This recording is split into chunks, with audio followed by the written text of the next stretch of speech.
Nanti takwa di Quran khususnya ada 240 kali disebutkan. Sebelum kita definisikan, saya ingin mengajak kita untuk mengenal lebih jauh tentang kita dulu sebagai manusia. Jangan-jangan berkehidupan sampai detik ini kita nggak kenal diri kita sendiri. Baik, saat Allah Tuhan menciptakan kita, disebut manusia itu kalau punya 3 unsur. Tidak ada yang 3, maka berkurang nilai kemanusiaannya. Ini standar siapapun dia, mau muslim, mau non-muslim, semua pasti terdiri dari 3 bagian ini. Dan pastikan sampai dengan detik ini, 3 ini mesti ada. 1, ada bodinya, fisiknya, jasadnya. Ini yang kita kenal dengan jasmani. Dan ini tahap pertama yang diciptakan. Proses pertama penciptaan manusia, itu proses fisikal terlebih dahulu. Quran surah ke-15 di ayat ke-28, wa idh qala rabbuka lil malaikati inni khaliqum basyara min salsalin min hama'im masnun. Jadi fisiknya dulu dibentuk, detailnya nanti ditemukan di Quran surah ke-22 misalnya ayat ke-5. Di hadisnya, yang hadis ini secara detail dan bahkan secara istilahnya, diksinya nanti diambil di kurikulum kedokteran. Modul pertama kedokteran itu menggunakan diksi hadis ini. Ya, di Al-Arba'in nomor hadis yang keempat misalnya, ya, setiap kita tercipta, inna ahadakum yujma'u fi batni ummihi arba'ina yawman nutfah, 40 hari pertama pertemuan spermatozoa dengan ovum berproses, thumma yakunu mithla dzalika 'alaqah, 40 hari kedua berbentuk alaqah, zigot yang menempel di dinding rahim, thumma yakunu mithla dzalika mudghah, 40 hari ketiga sudah mulai berbentuk daging keratan. Nah, mudghah itu sekarang sudah jadi istilah di modul kedokteran dasar. Saya pernah belajar tuh kedokteran waktu kami ada di Ciputat itu. Ya, ada mahasiswa mau belajar, saya tanya, Anda dari mana? Kedokteran. Mau belajar apa? Quran. Anda ajarkan saya kedokteran, saya pinjam modulnya, saya ajarkan kamu Quran. Itu di diksi modulnya itu langsung kalimatnya mudghah. Jadi ini saya ingin tunjukkan, ini bagian pertama unsur manusia. Kedua, ada rohnya yang disebut dengan rohani, si spiritual. Fisiknya saja tidak ada roh, tak hidup. Selesai, jadi jasad saja, jenazah, mayit. Ada roh, baru digerakkan sebagai unsur kehidupan. Saya cepat, yang ketiga, itu mesti ada akalnya. Untuk membedakan dengan hewan. Kambing punya jasad, punya roh, tapi tak punya akal. Karena itu jangan pernah memarahi kambing kalau kambing berbuat salah. Ibu sedang nyapu, tiba-tiba kambing lewat buang kotoran, kan? Gak usah dimarahin, dasar kambing, ada kambing emang, gitu kan? Karena nggak ada akalnya di situ. Dia nggak bisa memikirkan di mana harus dilakukan. Manusia bisa disebut manusia kalau ada 3 bagian ini. Hilang rohnya, ada fisik, ada akal, wafat dia. Ada roh, ada fisik, tidak ada akal, hewan. Ada roh, ada akal, tak ada fisik, gentayangan. Ya, selesai gitu. Nah, 3 bagian ini yang membentuk manusia. Risetnya sangat dalam. Bahkan nanti di beberapa negara demi mengoptimalkan sisi bagian manusia itu di research. Saya dari Amerika 3 bulan lalu, dan mereka sampai di University of California, ya, itu sampai meriset ke bagian akal sampai ke kapasitas memori. Dan di Islam tuh ada ayat terkait dengan itu spesifik. Quran surah kedua ayat 31. Itu sampai meriset kemampuan memorinya berapa, kapasitasnya bagaimana, peningkatannya seperti apa, dan kita dikabarkan langsung oleh Allah dalam Al-Quran bagaimana turunan-turunan tentang ini. Nah, karena ini bukan materi yang utama di sini, saya ingin turunkan dengan cepat. Baik fisik, roh, ataupun akal, itu butuh nutrisi untuk tetap hidup, untuk tetap matang, dan bisa menjalani aktivitas. Ini kalau nggak makan, bisa sakit, lemah, meninggal. Karena itu kita diberikan petunjuk oleh Tuhan bagaimana mencari makanan-makanan yang menyehatkan dan memberikan kebutuhan secara pokok. Quran surah kedua ayat 168. Ya ayyuhan nas, wahai semua manusia, kulu mimma fil ardi halalan thayyibah. Kalau Anda ingin sehat, kata Allah, silahkan beraktivitas, minimal memenuhi kebutuhan pokok, tapi dengan cara yang benar. Sebab kalau kita bekerja mendapatkan uang dengan cara yang tidak benar, tidak menyehatkan juga. Ini sudah diriset. Ya, bahkan nanti di Malaysia itu ada satu bagian riset, meriset hasil pekerjaan yang tidak tepat, dibelikan makanan, dikonsumsi. Itu ketika diproses di metabolisme, berpengaruh bahkan kepada pikiran dan emosional. Dan tidak sehat. Yang kedua, thayyiban. Thayyib itu bahasa Arab singkatnya, sesuatu yang dibutuhkan, yang menjadikan kita lebih baik. Jadi tidak semua yang diinginkan kata Quran mesti dikonsumsi. Yang dibutuhkan tubuh apa, membuat kita lebih baik, lebih sehat, itu yang dikonsumsi. Makanya kalau orang Arab tanya, kaifa haluk, bagaimana kabarnya? Lalu dijawab begini, alhamdulillah ana thayyib. Itu artinya, saya sehat, kuat, tak ada masalah secara fisik. Bukan sifatnya ya, kalau sifatnya khair. Jadi kalau ada yang jawab, alhamdulillah ana bi khair, artinya dia nggak gelisah, sifatnya sudah baik, tenang. Tapi kalau thayyib, secara fisik bagus. Tapi secara sifat, belum tentu. Makanya kan ada yang Bang Thayyib ya, dia kan sehat tuh. Cuman 2 kali puasa, 2 kali lebaran, dia nggak pulang-pulang kan? Nah, oke ya. Nah, mohon izin, ini sebagai manusia tidak terbatas di fisikal saja. Akal juga perlu ada nutrisinya. Pengetahuan. Jadi semakin tidak diberikan nutrisinya, asupannya, makanannya, maka setiap bagian saraf, setiap bagian yang menghimpun kepada ketajaman akal kita itu akan melemah, lemah berpikir, mati, dan sulit membimbing fisik untuk bergerak dengan cepat. Karena itulah kemudian banyak ayat yang meminta kita untuk berpikir, membaca, meriset, mendalami. Dan itu menariknya kalau kita riset Quran, setiap lafadznya itu kita akan temukan semua berurut. Misal, gerbang pengetahuan, ayat pertama yang turun apa namanya? Iqra, apa artinya? Baca. Ya, itu kan baca yang tidak menuntut pemahaman.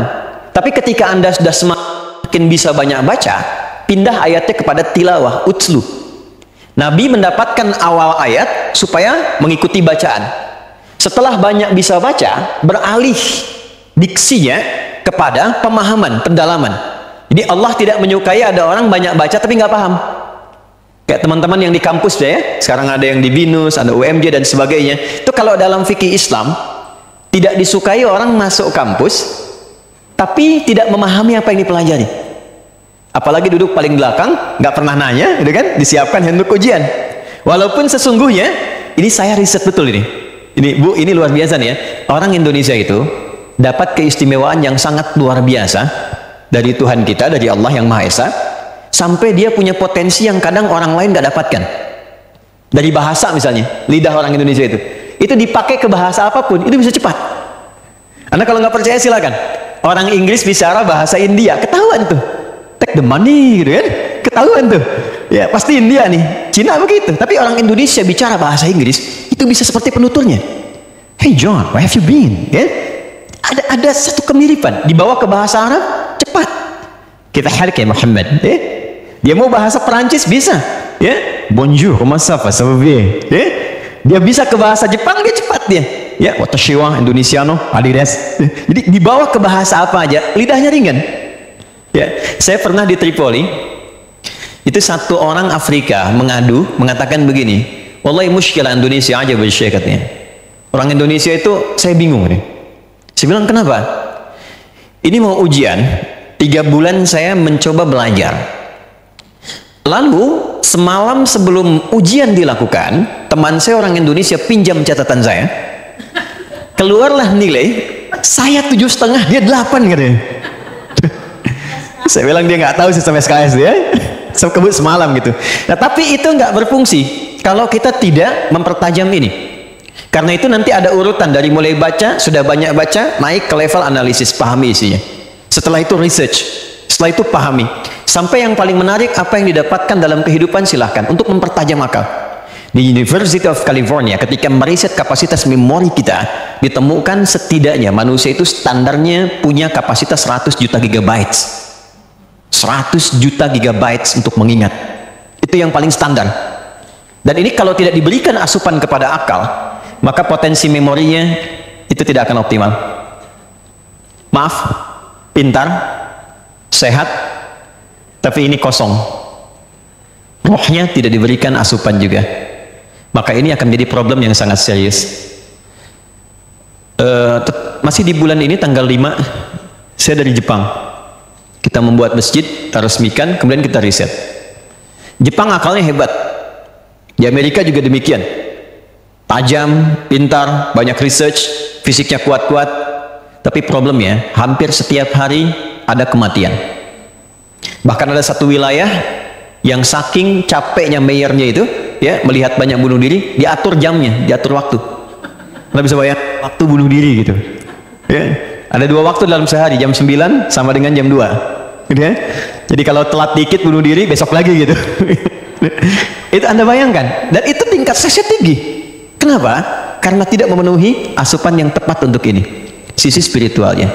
Nah, bila di sini ada fisikal, di sini ada akal, di sini ada rohani, maka semua asupan di rohani ini akan mengakumulasikan satu nilai yang disebut dengan takwa namanya. Takwa itu ada di sini.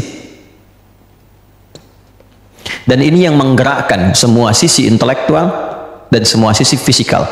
Apa yang disebut dengan spiritual question, emotional question, dasarnya ada di sini. Jadi kalau di dalam jiwa, inti jiwa kita bisa dilatih dengan baik, berkembang dengan bagus, maka itulah yang memerintahkan akal untuk merumuskan semua rumusan-rumusan kehidupan yang akan dikerjakan oleh fisik. Contoh begini, mohon izin nih, keluar dari sini, melihat sendal, atau jangan di sini lah ya, ada orang habis tarawih keluar dari masjid, perhatikan. Jadi begitu keluar dari masjid, dia melihat nih ada sendal, ya kan? Nah, apa perintah yang diberikan oleh hatinya untuk dirumuskan oleh akalnya? Di akal tuh fungsinya merumuskan saja, bukan memberi perintah. Yang memberi perintah di sini. Nah, itu cuma 2. Kalau bukan takwa, itu fujur, nama lainnya nafsu. Quran surah ke 91 ayat 7 sampai 10. Wa nafsi wa ma sawaha fa alhamaha fujuraha wa taqwa. Jadi di jiwa kita ini cuma ada 2. Kalau bukan ada nilai-nilai kebaikan, karakter moralnya ini, atau yang kedua yang disebut dengan nafsu, bisikan pada keburukan. Mana ya sendal saya tadi ya? Oh iya yang itu. Maka akalnya perintahkan cepat pakai sebelum terlambat. Begitu dia kenakan, dia pakai sandal, padahal dia ke masjid itu nggak pakai alas kaki. Nah, berarti yang perintahkan yang ini. Ya, itu yang perintahkan. Maaf, orangnya pintar, hartanya banyak, fisiknya sehat, tapi dia bisa menuliskan sesuatu yang tidak layak untuk dituliskan, mengambil apa yang bukan miliknya, ya, dan seterusnya. Ini sumbernya ada masalah di sini, bukan di sini, bukan di sini, tapi di sini. Nah, takwa mempersonifikasi semua nilai-nilai karakter kebaikan, sehingga secara personal, secara individual, dia menjadi orang yang bagus, dan dengan kebaikan itu bisa dibawa kebaikannya ke ranah personal, dari personal ke ranah komunal. Ini yang tidak dipunyai di negara manapun kecuali di kita. When I was in America 3 months ago, so I went to National Mall in DC. Jadi saya pergi ke DC, kemudian saya research di situ. Sampai di situ kita temukan sesuatu yang hebat secara sistem. Jadi ada Tugu Independence dikelilingi oleh 50 bendera states dari semua states di Amerika, terus ditarik garis lurus ke Capitol, ke dewan DPR-nya gitu, ya. Lalu sekitar 500 meter ditarik garis lurus lagi, miring ke kiri sedikit dari National Mall, itu sekitar 200 meter ada White House di situ. POTUS ada di situ, President of United States of America. Yang paling menarik begini, itu bisa diakses oleh semua. Jadi betapapun di dalam Capitol, di DPR-nya itu banyak perdebatan, ketika keluar mereka melihat lagi, kita harus bersatu nih, kita harus menjunjung tinggi persatuan ini. POTUS, presidennya Amerika, dia walaupun punya pendapat pribadi, ketika keluar melihat tugu itu, dia pasti akan berpikir lakukan yang terbaik untuk Amerika. Secara sistem mereka hebat, makanya rapi, disiplin, kuat dan sebagainya.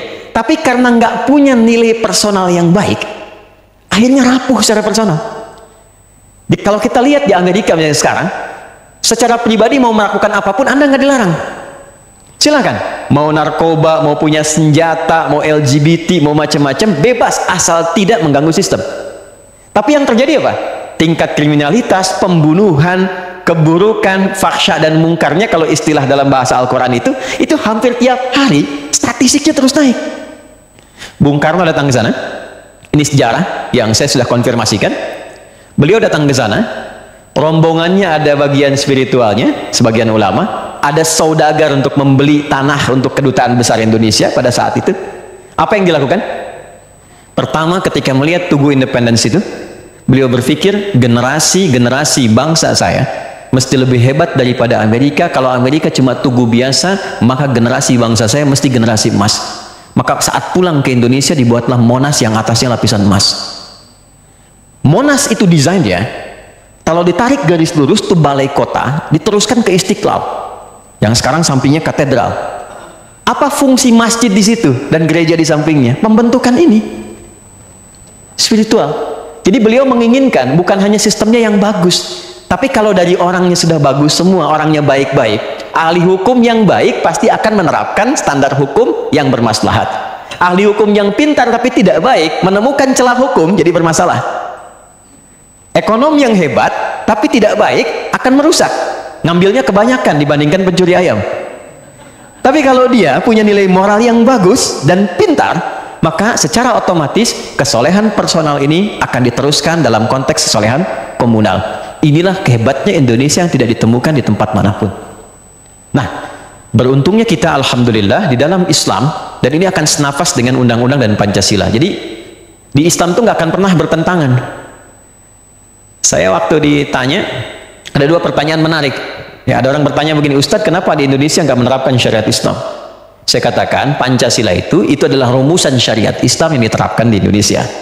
Lalu bagaimana hubungan antara Islam dengan Pancasila? Hubungannya baik-baik saja, tidak ada masalah.